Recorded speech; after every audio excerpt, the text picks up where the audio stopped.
Hi, it's Frank Wallace here. I've done a short series of videos on some of my simple pieces called Single String Studies.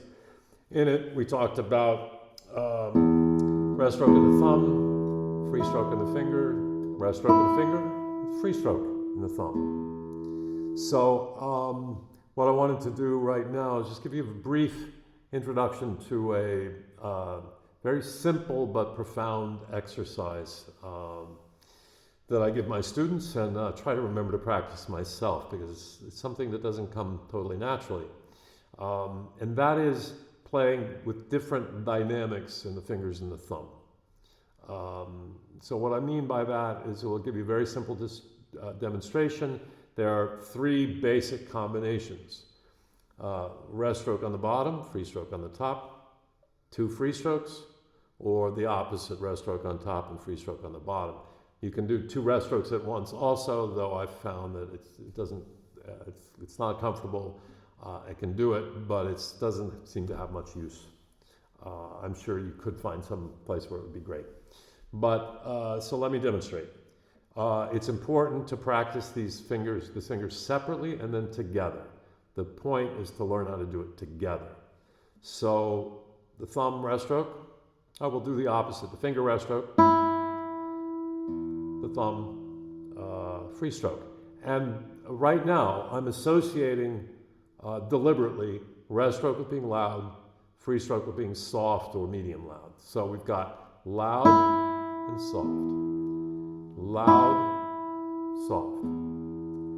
Then after you've mastered that, try to do them together.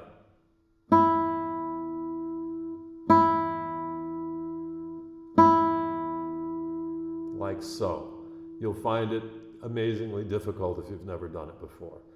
I mentioned this in a previous video where the thumb, in this case, I feel like I like to use all flesh and to come up away from the string as opposed to through it. We want to always do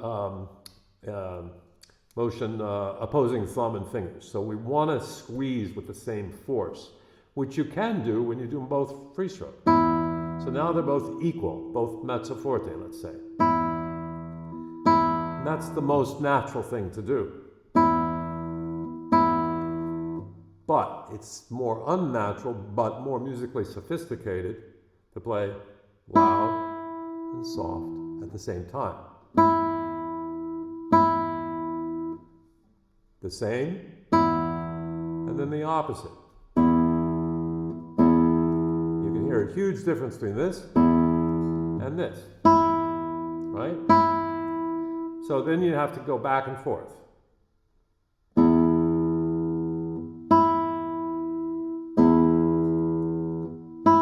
Notice I'm changing the whole position of my hand to help me get into this position where the thumb wants to go down into the string. And in this position, the finger wants to come up. It doesn't want to press it through. It doesn't want to do that. That's very awkward.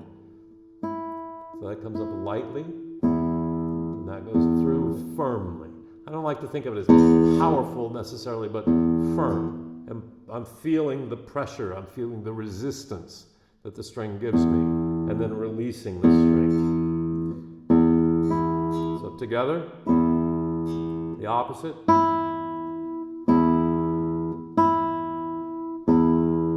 And then we can do a cycle, which becomes much more musical, of the three things going back and forth between each other.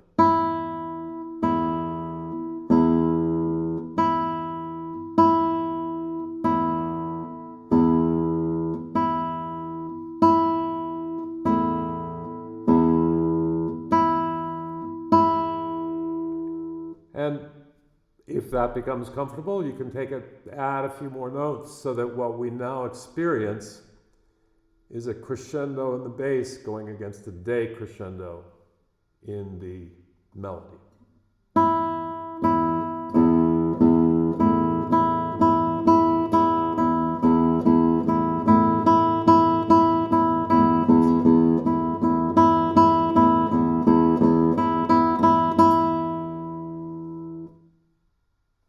Give that a shot.